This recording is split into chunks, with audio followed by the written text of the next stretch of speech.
The studio lights were blazing, the cameras rolling, and Rachel Maddow, usually the picture of composed confidence, suddenly lost her grip.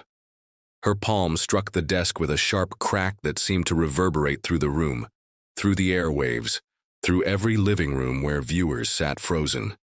Her voice rose higher, her words clipped, strained, almost trembling with disbelief. It wasn't supposed to go like this. Not tonight. Not with her. But there it was, Jasmine Crockett's statement, hanging in the air like a thunderclap. Calm. Clear. Unapologetic. It cut through Maddow's voice like a blade through paper, silencing even the whispers of the live studio crew. Crockett hadn't raised her voice. She hadn't slammed a desk. She had simply spoken, and her words landed with the weight of generations who had waited for someone to say exactly that. The camera caught Maddow's face in that instant. Shock. First, eyes widening, lips parting. Then fury, a flash of indignation as if daring anyone to see her vulnerable. And then disbelief. How could someone who was supposed to be an up-and-comer, someone she perhaps underestimated, deliver a blow that stripped her defenses so completely? The audience at home felt it too. Phones lit up, group chats erupted, and Twitter timelines began to quake. Clips would soon circulate, slowed down, zoomed in, replayed 100 different ways. But in the studio, it was only silence. Maddow's eye, carefully constructed aura cracked in real time, and Crockett's voice filled the void. This wasn't just a clash of opinions. This was something bigger, a generational collision, a confrontation between old power and new courage, between established authority and unshakable authenticity. Maddow's scream wasn't just a reaction. It was the sound of control slipping away. And yet, the most startling part wasn't Maddow's fury. It was Crockett's stillness, the way she leaned back, unbothered, eyes locked forward, as if she had prepared her entire life for this exact moment. While one woman shouted, the other embodied composure. While one broadcast chaos, the other radiated clarity. Viewers couldn't look away. They knew they had just witnessed the spark of something that would ripple far beyond that studio. But how did a single sentence shake one of America's sharpest commentators to her core? To answer that, we have to rewind. The confrontation didn't unfold in a vacuum. It wasn't just a sharp exchange between two women on opposite ends of the political microphone.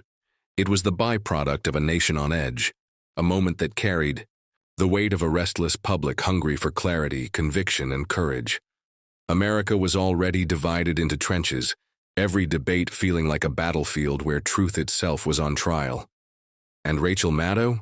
She was supposed to be untouchable. For years, Maddow had built a reputation as the anchor who never cracked, the voice that cut through noise with scalpel-sharp precision. She was the titan of the liberal commentariat, revered, respected, even feared by her opponents. When Maddow spoke, people listened, because her composure was her weapon. That calm certainty, that unwavering control, gave her an aura of inevitability. No guest rattled her, no statement threw her off her stride. Until now. Enter Jasmine Crockett. Young, fearless, unapologetically herself. She wasn't part of the old guard.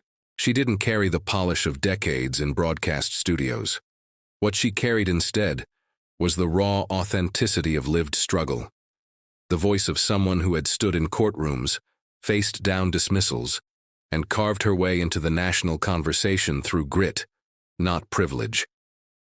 She was exactly the kind of figure that millions of ordinary Americans, immigrants, workers, young activists, saw as their mirror. This clash mattered because it wasn't just Maddow versus Crockett. It was establishment versus insurgent. Polished. Certainty versus defiant honesty. A titan of commentary against a rising star who refused to play by the rules of decorum. And as millions tuned in, the question loomed. What happens when immovable force meets unstoppable momentum? The stakes went far beyond the studio walls. Maddow's authority wasn't just her own. It symbolized the dominance of gatekeepers, In American media, if Crockett could shake her, if Crockett could hold her ground against the icon, it would send a message to every young activist watching that the so-called unshakable weren't beyond challenge. It would mean that power could be confronted, that truth spoken boldly could still rattle the gilded walls of influence. And make no mistake, people were watching. They weren't just watching for entertainment. They were watching because every debate, every exchange felt like a referendum on identity, justice, and dignity. Viewers from immigrant families, from marginalized backgrounds, from communities often silenced, leaned in closer. Could Crockett truly hold her own? Could she not only survive Maddow's storm, but turn it back on her? In that studio, Maddow had everything to lose: her aura of invulnerability, her carefully built mythos as the unflappable. Crockett, on the other hand, had everything to gain. One sharp line, one unforgettable clapback, could cement her as more than just a rising politician. It could brand her as a symbol of resistance, a voice that refused to bow. And that's what made the tension so thick, so cinematic. Every second ticked like a countdown clock. Maddow's glare, Crockett's poise, the unspoken electricity pulsing. Between them, it wasn't just conversation, it was confrontation, a stage set for either collapse or coronation. The audience didn't yet know what was about to happen, but instinct told them this was bigger than commentary. This was the kind of moment that doesn't just trend, it defines. The kind of exchange that rewrites careers, reshapes perceptions, and gets replayed long after the lights go dark. Because one fiery exchange wasn't just going to shift the mood of the night. It was about to rewrite the narrative for both women. Forever. Rachel Maddow's story is one of brilliance, persistence, and an almost mythic rise through the unforgiving landscape of American media. Born with a gift for analysis and an ability to weave complex policy into gripping television, she carved her place at a time when few women, let alone openly queer women, were given space to dominate primetime news. Her trajectory from local radio host to MSNBC's crown jewel was meteoric, a testament to razor-sharp intellect and a relentless drive to prove that knowledge could, in fact, be entertainment. By the time Maddow ascended to national prominence, she was more than a journalist. She was an institution. Her nightly monologues were must-watch television, her takedowns of political opponents lauded as master classes in precision.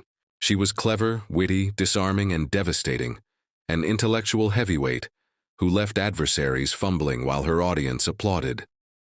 To millions of progressive viewers, she became not just a broadcaster but a trusted voice, a guardian of reason in an increasingly chaotic political climate. But every rise carries its shadows. Maddow's genius often hardened into arrogance.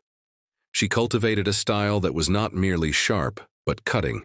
Her interviews less about conversation than about control. Guests who dared to push back often found themselves drowned beneath her relentless interjections. Her calm demeanor could transform into something else, a smirk that signaled condescension, a raised eyebrow that dismissed, a silence that wasn't listening but judging. She was admired, yes, but also feared. And there were cracks in the facade. There were nights when the calm composure faltered, moments when frustration spilled over into visible anger. Small meltdowns, quickly clipped and circulated online, revealed something raw beneath the polished delivery. In those moments, the unflappable anchor looked very human indeed, unguarded, rattled, even thin-skinned. Critics whispered that Maddow, for all her brilliance, had grown too accustomed to being the smartest person in the room, too comfortable in her authority, too certain that no challenger could ever dethrone her. This contradiction, between brilliance and ego, between authority and fragility, made Maddow both formidable and vulnerable. She thrived in debates where she could overwhelm opponents with intellect, but she struggled when confronted with authenticity that could not be dismissed with facts alone. For all her eloquence, she sometimes underestimated the power of lived experience. The kind of truth that doesn't need data to carry weight, and that was where the seeds of her unraveling were planted. For years, Maddow's dominance went largely unchallenged. She interviewed politicians, analysts, and academics, always keeping the upper hand. She shaped narratives, guided conversations, and retained control. But dominance can breed blind spots. It can trick even the sharpest minds into believing that the rules of the game will always bend in their favor. So when Jasmine Crockett entered the studio, Maddow expected another round she could control. She expected her own reputation to serve. As armor, her intellect as weapon, her platform as stage. She saw Crockett as another guest to spar with, another rising figure to size up and, if necessary, swat down. What Maddow didn't see, what she perhaps couldn't see, was the deeper tide shifting beneath her. A younger generation, louder, prouder, less willing to defer to gatekeepers. A hunger for authenticity over polish, fire over restraint. The irony was that Maddow herself had once been that disruptive voice, a challenger who stormed the gates of mainstream media and demanded space. But success and years in the anchor chair had changed her posture. She was no longer the insurgent. She was the establishment, and with establishment came defensiveness, the creeping inability to recognize when a challenger wasn't just an opponent, but a reflection of the same courage Maddow had once embodied. It wasn't that Maddow was malicious. It wasn't that she was cruel. She was, in many ways, the product of her own success, a fighter who had become so accustomed to victory that she couldn't imagine being outmaneuvered. But arrogance is a slow poison, and disbelief in the possibility of defeat is its sharpest symptom. And so, when Crockett delivered her statement, calm, piercing, unapologetic, Maddow's armor cracked. All the intellect in the world couldn't shield her from the sting of authenticity. All the years of dominance couldn't prepare her for an opponent who didn't play by the unspoken rules of debate. Maddow had faced senators, governors, even presidents. She had held her own against some of the most powerful figures in American politics, yet Maddow had never faced a voice like Crockett's, till that night. Before Jasmine Crockett ever stood beneath the glaring lights of a television studio, before her words ricocheted across the internet and into living rooms across America, she was a fighter forged in places where the stakes were painfully real. Her story didn't begin in front of cameras or microphones. It began in courtrooms thick with tension, in neighborhoods overlooked by power, in spaces where being underestimated was not the exception, but the rule. Crockett's rise wasn't polished, and it wasn't handed to her. She wasn't born into the kind of privilege that cushions mistakes or guarantees a spotlight. She had to claw for recognition, to outwork every expectation stacked against her.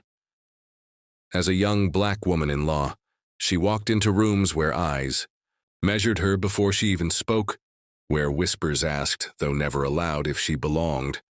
And each time she proved that she not only belonged, but that she carried a voice impossible to ignore. Her training ground was the courtroom, a crucible where nerves, intellect, and grit are tested under pressure. She defended clients who had nowhere else to turn, those whose stories were often ignored, those written off by a system that rarely shows mercy to the vulnerable. It wasn't glamorous. It was exhausting, unrelenting work. But it sharpened her. Every cross-examination was practice in standing tall under fire. Every closing argument was rehearsal for holding an audience in her grasp. And every victory, no matter how small, was proof that persistence could carve openings even in walls built to exclude. It was this history, the grind, the bruises, the resilience, that shaped Crockett's political style. She didn't arrive in Congress to be polite background noise. She arrived as someone who had seen the stakes of injustice firsthand, someone unwilling to sugarcoat the urgency of change. Where others delivered rehearsed talking points, she brought a rawness that felt electric. When she spoke, it wasn't just about policy. It was about identity, dignity, the lived reality of those America often pretends not to see. And that authenticity resonated. Viewers and voters alike sensed she wasn't putting on a show. She was bringing the same energy she had carried into courtrooms, where lives hung in the balance. She spoke the way people think, the way people argue around kitchen tables or late at night with friends, direct, unvarnished, unafraid. That fearlessness didn't just win her admirers, it unsettled her critics. Because people like Crockett weren't supposed to rise so fast. They weren't supposed to claim space so unapologetically. But rise she did. Every obstacle she faced only seemed to fuel her momentum. When detractors dismissed her as too loud or too combative, she wore those labels as armor, turning them into proof of impact. When others suggested she tone it down to be taken seriously, she leaned in harder, because she understood a truth that many in power fear: silence never earned justice. Her identity was not a liability, it was her power. As a black woman, from the South, as someone who had fought her way into the rooms that tried to shut her out, she embodied the very communities whose voices are so often erased. She carried their stories into every space she entered, and she made sure those stories could not be ignored. To her supporters, she wasn't just another politician. She was a vessel for their pride, their frustrations, their aspirations. She was proof that the system could be challenged from within. It was precisely this authenticity that made Crockett a unique kind of threat in the studio with Maddow. Maddow had sparred with senators and strategists, with figures polished by decades, media training. But Crockett was different. She wasn't interested in playing the part of the deferential guest. She wasn't afraid of condescension. She had spent her life being underestimated and dismissed, and she had learned to turn that dismissal into fuel. The courtroom had taught her a vital lesson. When you stand in the fire and refuse to flinch, the fire loses its power. That lesson followed her into politics, and on that night, into the confrontation that would reverberate far beyond one cable news segment. For Crockett, it wasn't just about out-arguing Maddow. It was about what she represented. Every woman told to lower her voice, every immigrant told to wait their turn, every community told to be patient for progress. They were with her, in spirit, in that moment. When she looked into the camera, she wasn't just speaking to Maddow. She was speaking to them, and that weight gave her words their force. Her rise was not about polish, but about persistence. Not about being the smartest person in the room, but about being the most fearless. Every courtroom battle, every night of doubt, every whispered dismissal had prepared her for this collision. And so, as Maddow pressed harder, raising her voice, Crockett remained calm. She didn't just endure the storm. She stood taller because of it. Her entire journey had led to this moment of clarity, when the establishment's fury collided with her unshakable presence. Every trial had prepared her for this moment, and when Maddow pushed too far, Crockett struck back. The air in the studio had shifted. What had begun as a routine exchange now felt like a duel under floodlights, every word carrying the weight of something larger than the two women seated across from each other. Rachel Maddow leaned in, her voice sharpening, each question designed less to inquire than to corner. She pressed harder, interrupting, layering facts and figures with the speed of someone trying to regain control.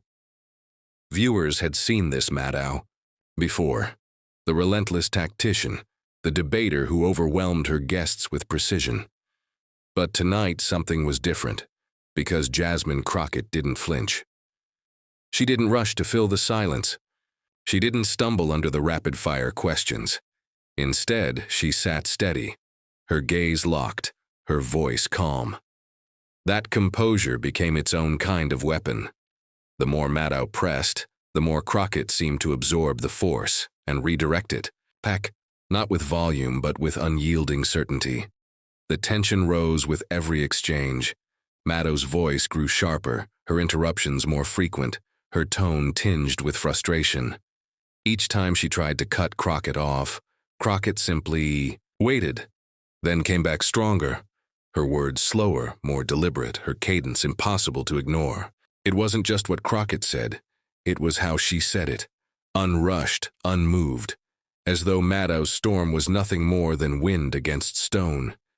And that calm unnerved Maddow. Viewers could see it in the way she adjusted her papers, in the sudden flashes of exasperation across her face. For someone who had built a career on rattling her guests, it was disorienting to find herself rattled instead. Every attempt to dominate the rhythm of the conversation slipped further from her grasp. The audience at home leaned in. Social media was already starting to buzz. "She's not backing down," one viewer typed. "She's actually turning." The tables. Another posted a gif of Crockett's steady expression, captioned simply, "Unbothered." The clash wasn't just about arguments anymore. It had become a spectacle of composure versus agitation, dignity versus disruption. Maddow's interruptions piled on, her voice rising over Crockett's mid-sentence. Yet Crockett didn't let frustration show. She leaned forward, voice unwavering, meeting Maddow interruption for interruption. But rather than matching volume, she matched resolve. Each word felt like it carried the weight of a story bigger than herself, and each sentence seemed to remind Maddow, and the viewers, that no amount of volume could erase authenticity.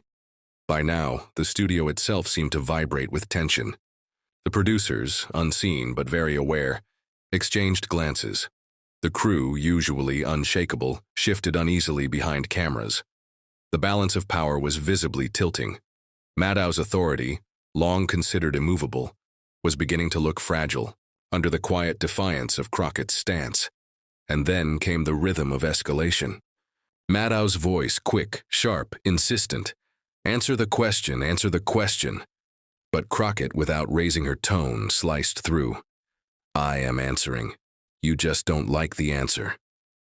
The words landed heavy, drawing a ripple.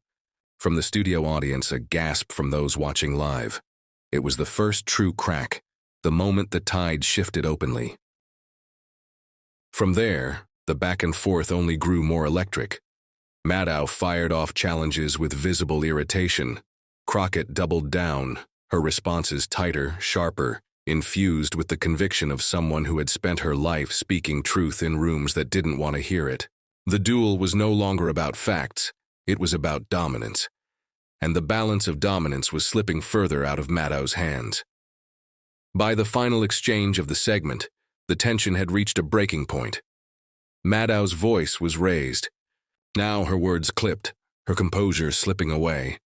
Crockett sat unshaken, her expression unreadable, her voice steady. Every second of her poise seemed to remind the audience of the deeper struggle at play. Who really owned the moment? And then, Crockett unleashed the words that no one in that studio could have predicted. For a long moment, everything froze. Maddow had just finished another rapid-fire volley, her voice sharper than it had been all night, her words tumbling out with the intensity of someone desperate to hold the reins of control. The studio lights bore down, the silence between sentences stretched thin, and the audience could feel it. Something was about to give. Rachel Maddow leaned forward, eyes narrowed, hands clasped like a prosecutor demanding a confession. She tilted, her head just slightly, her trademark smirk returning for a fraction of a second, as if daring Crockett to stumble. The host's voice cut through the stillness like a blade. "So, are you finally going to answer the question? Or should we all just sit here and watch you dodge?" The words landed like a slap. Maddow had shifted from intellect to mockery, the tone unmistakable. Condescension, challenge, dismissal. It was the kind of line that had unraveled countless guests before. The audience in the studio tensed, waiting, for Crockett to flinch, to fumble, to fold. But Jasmine Crockett didn't fold. She sat back in her chair, slow, deliberate. Her eyes locked on Maddow's, unwavering. She didn't blink, didn't smile, didn't allow the jab to register as anything more than background noise. She let the silence hang just long enough to become uncomfortable. And then, with a calmness that felt almost otherworldly, she spoke. "Rachel, the reason you keep asking that question over and over is because you don't want to hear the answer. You don't get to bully me into silence. I've stood in rooms tougher than this, against odds harder than you. And I learned something: when truth makes people uncomfortable, they always call it a dodge." The words sliced through the studio like lightning. The audience gasped audibly, some shifting in their seats as though physically struck. The producer's eyes widened in the control room, their hands hovering over buttons, wondering if this was the moment that would spiral out of control. But Crockett wasn't finished. Her voice grew stronger, still steady, every syllable deliberate. I didn't come here to play by your script. I didn't come here to make you feel good about controlling the conversation. I came here to tell the truth. And if that truth rattles you, maybe that says more about your comfort than about my courage. There was no shouting, no theatrics. Crockett didn't need them. Her calm precision was more devastating than any raised voice could have been. Each sentence was a scalpel, slicing away Maddow's composure. The camera cut briefly to Maddow. Her expression told the story before she could speak. First came shock, eyes widening, lips parting, the faintest flicker of disbelief that someone had spoken to her that way on her own show. Then fury, a tightening of the jaw, the flush rising in her cheeks, the barely restrained urge to snap back. And finally, as Crockett continued without hesitation, came the most devastating expression of all: silence. For years, Maddow had been the titan, the one who controlled the tempo, who delivered the mic drop moments. But now, in front of millions, it was happening to her. The authority she had wielded for so long slipped from her grasp, transferred in real time to the younger, hungrier voice across from her. Crockett leaned in now, her tone low but unshakable. You see, I've been underestimated. My whole life. People looked at me and thought I was too young, too black, too female, too loud. They told me to wait my turn, to be polite, to let others speak first. And every time I was underestimated, I proved them wrong. Tonight isn't any different. You can interrupt me, you can mock me, you can even scream, but you will not silence me. Not here, not now. The words hung in the air like a verdict. The studio was utterly still. Then came the murmur, a ripple of reaction from the audience quickly swelling into gasps and scattered applause. People glanced at one another in disbelief. Had she really just said that?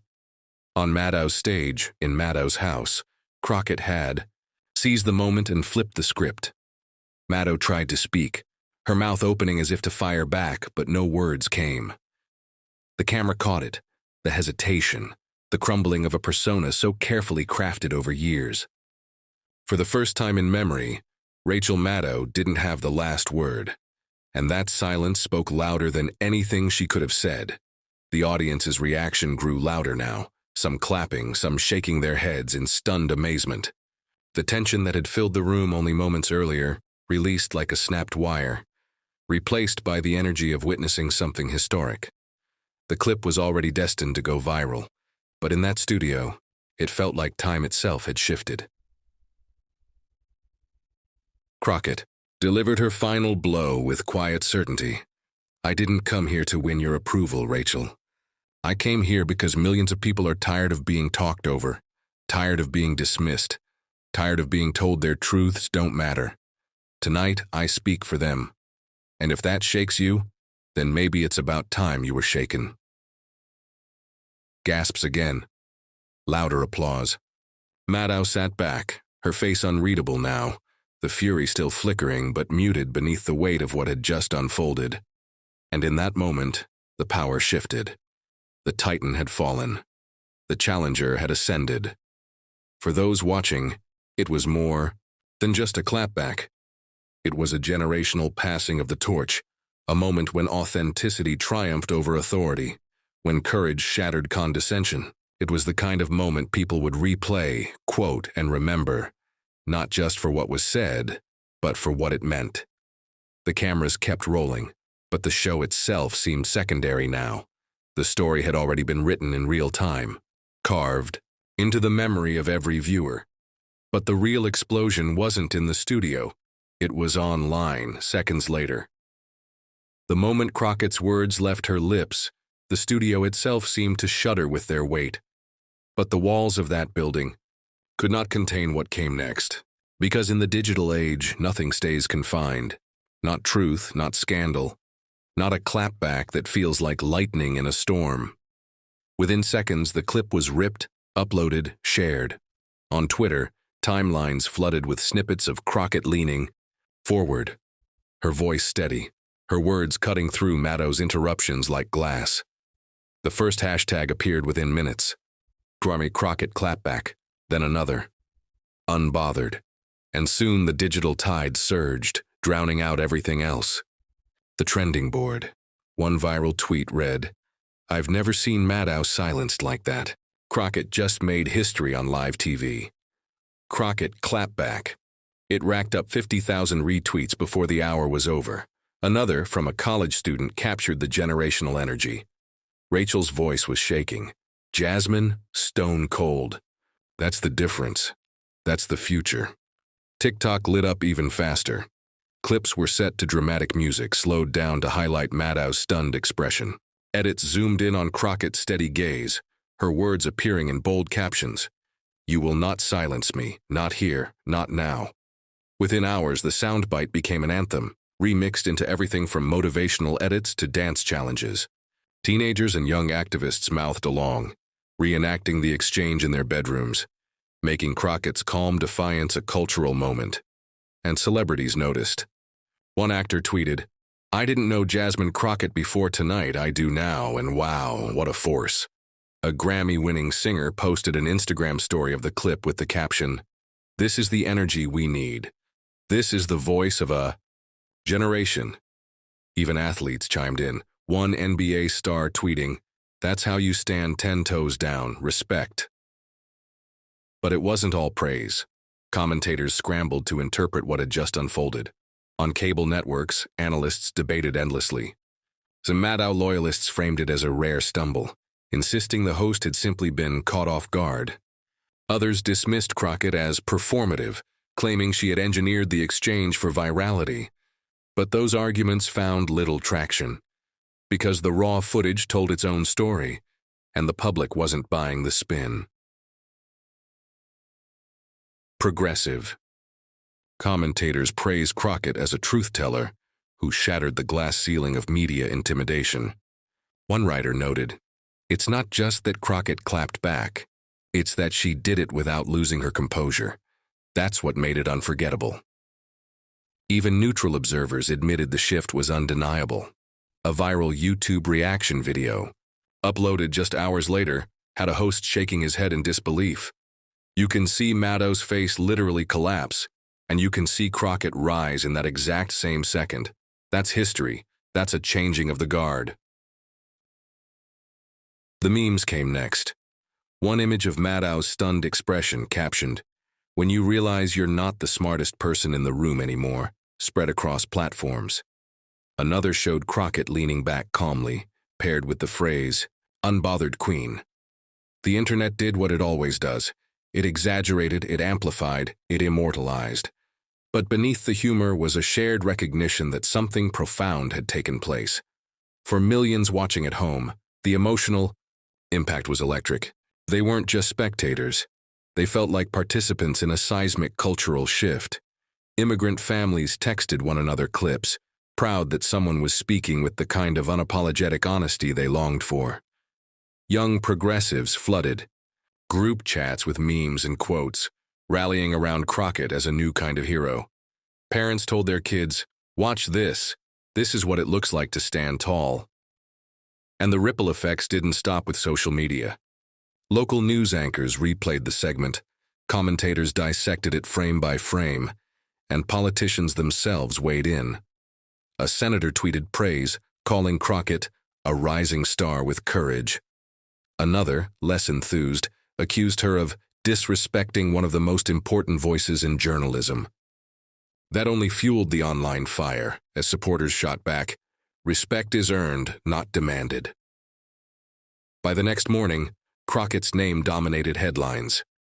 "The night Jasmine Crockett shook Rachel Maddow," read one. "Clapback heard around." The internet declared another. The clip had already amassed millions of views, shared across every major platform, dissected on podcasts, debated at dinner tables. For Rachel Maddow, the moment was a rare crack in her myth of invincibility. For Jasmine Crockett, it was a coronation, The internet had spoken and it had chosen its victor. And yet Crockett's words carried something deeper than just a viral moment.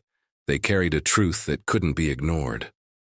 When the storm of noise settled, when the tweets slowed, the memes cooled, and the talk shows moved to their next manufactured scandal, what remained was not just a viral clip, but a message. Because Jasmine Crockett's words weren't crafted for spectacle. They were a declaration, a line drawn in the sand, a reminder that no matter how powerful the voice across from you may seem, dignity and truth do not bow to arrogance.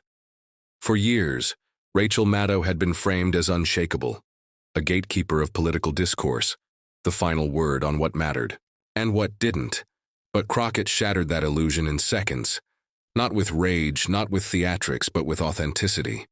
She reminded the world that respect isn't a crown handed down by reputation.